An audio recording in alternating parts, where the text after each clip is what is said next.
Hi, everybody. We're back in our much more usual setting, my living room. And I look like this because I worked at the food pantry this morning and then I went to the grocery store for a couple of families and I came home and had my shower. And now I thought I'd read you a story before it gets too late on this day. Maybe you're going to be outside all day enjoying the warmer weather, though it's a bit breezy out there in our part of Wisconsin. Maybe you're raking up leaves and getting gardens ready. Or maybe you're having a nap. Either of those things or anything in between is okay. I'm going to bake a key lime pound cake this evening. I think that's my plan. And then tomorrow I have to get my hive ready because my bees should come this week, which will be very exciting. You'll learn all about them. And so I have a story for you that's actually for all of my friends who live in the state of Washington, way on the West Coast, and I have known this book for a very long time. Seattle, Washington is the very first place I ever took an airplane trip to, and I was a little girl, and I went with my mama, who was working on a project up there, and so this book makes me think of her, which is a lovely thing, and of falling asleep in my rainbow sherbet, which I did because the plane was very late, and I fell right asleep, bloop, into my rainbow sherbet at the top of the Space Needle in Seattle. So our book today is The Wheedle on the Needle. The Wheedle on the Needle by Stephen Cosgrove and illustrated by Robin James. Yep, it's another one of those serendipity books. Remember Serendipity? Our little happy dragon. And this one is dedicated to Seattle, Washington, a wonderfully warm place for a Wheedle to stay. And that strange sound, if you hear it in the background, is a tractor going down the road because the farmers are starting to till fields and getting ready for all of that good stuff. So, here we go, The Wheedle on the Needle. Many years ago, before anybody lived in the Northwest, there lived a very happy creature called a Wheedle. He was big, fat, and had a very large red nose. All day long, he would play tag with the other animals of the forest or just sit around sniffing flowers.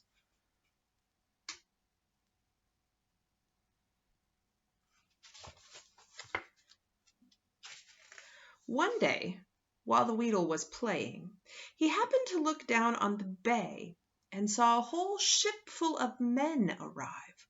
They immediately set about building and clearing the ground. As they worked, they whistled. The more they worked, the more they whistled. And all that whistling noise hurt the poor Wheedle's ears, for he was very sensitive to whistling noises. It was so bad that the Wheedle could get absolutely no sleep at all. Day by day, he became grouchier and grouchier to the point that he started grumbling at all of his friends in the forest. He is not a happy Wheedle. Finally, the Wheedle decided he must put a stop to all that whistling. He thought for a moment and then realized that if all those men didn't have their tools, they wouldn't be happy and therefore wouldn't whistle. So that night he carefully stole all the tools. But the next morning the men quickly made new tools and started whistling all over again.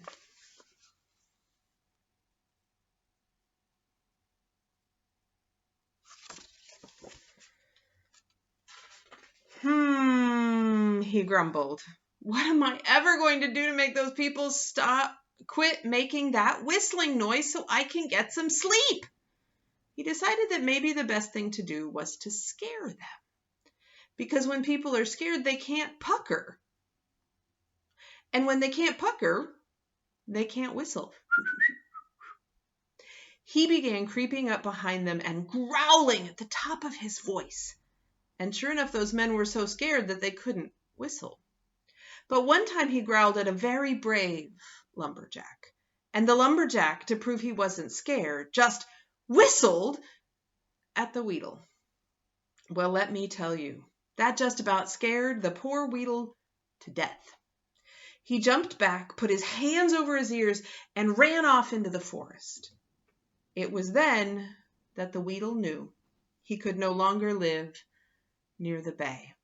So he packed his belongings and moved away. There's that very brave lumberjack.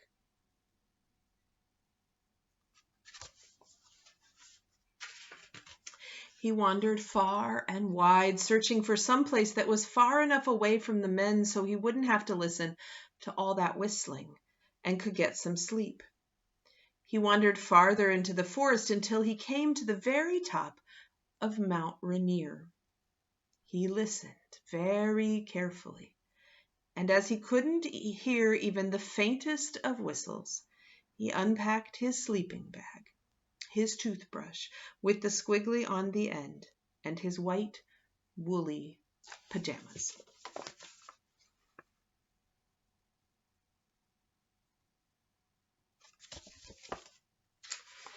He quickly brushed his teeth, dressed in his pajamas, hopped in his sleeping bag, and fell fast asleep.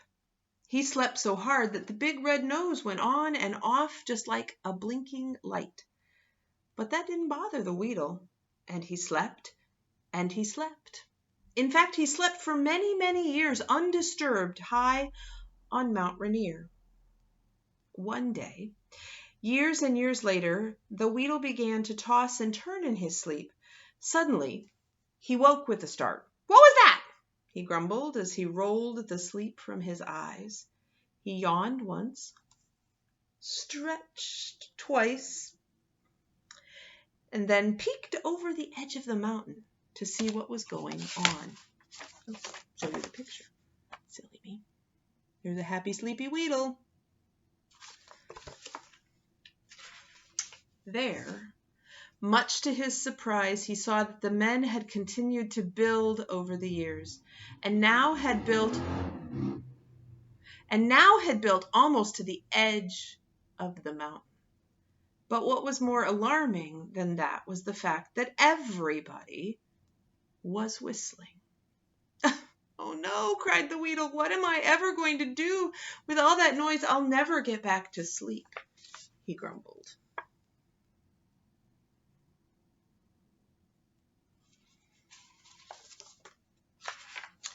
The Wheedle began pacing up and down the mountain, mumbling and grumbling all the while.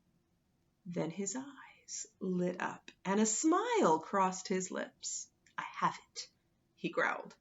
And with that he dug around in his possessions until he found the biggest sack he owned. Then he went to the very edge of the mountain, and by standing on his tiptoes, he reached carefully into the sky and grabbed a cloud.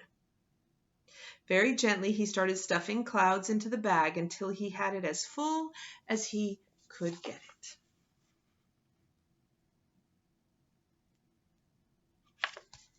Oh, you should see the tippy toes. See, he really is standing on his tippy toes.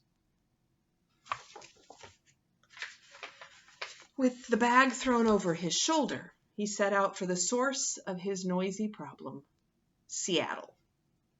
When he finally arrived, he looked for the tallest building around in order to complete his plan. He picked out, of all the buildings, the Space Needle. There he is, headed for Seattle. And there's the Space Needle.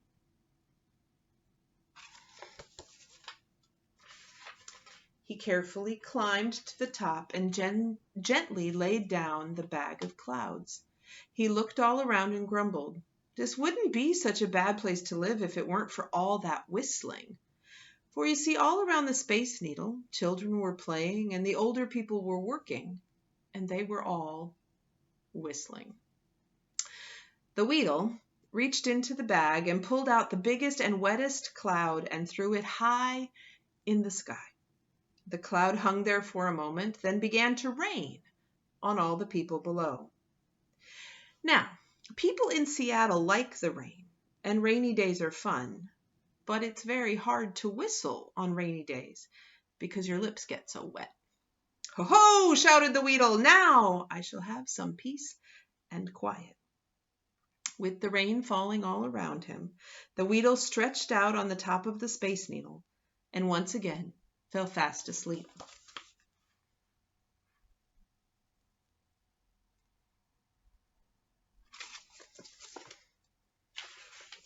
Soon, everybody in Seattle knew that the Wheedle was responsible for all the rain. And finally, in desperation, the mayor went to the top of the Space Needle to see if he could get the Wheedle to stop the rain. If only for a day, so that the people could whistle again. Very gently, he shook the Wheedle by the shoulder. "Mr. Wheedle," he said, "please wake up." The Wheedle rumbled and grumbled and finally woke up.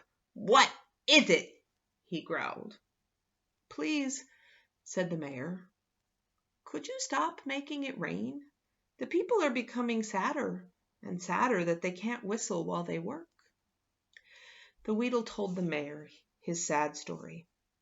"I never meant to hurt or make anyone sad," he said, "but I just can't sleep with all that whistling going on." The mayor thought for a moment. "I know what we shall do, Mr. Wheedle. I'll be back tomorrow morning with the answer to all our problems." With that, he went back to town to set his plan in motion.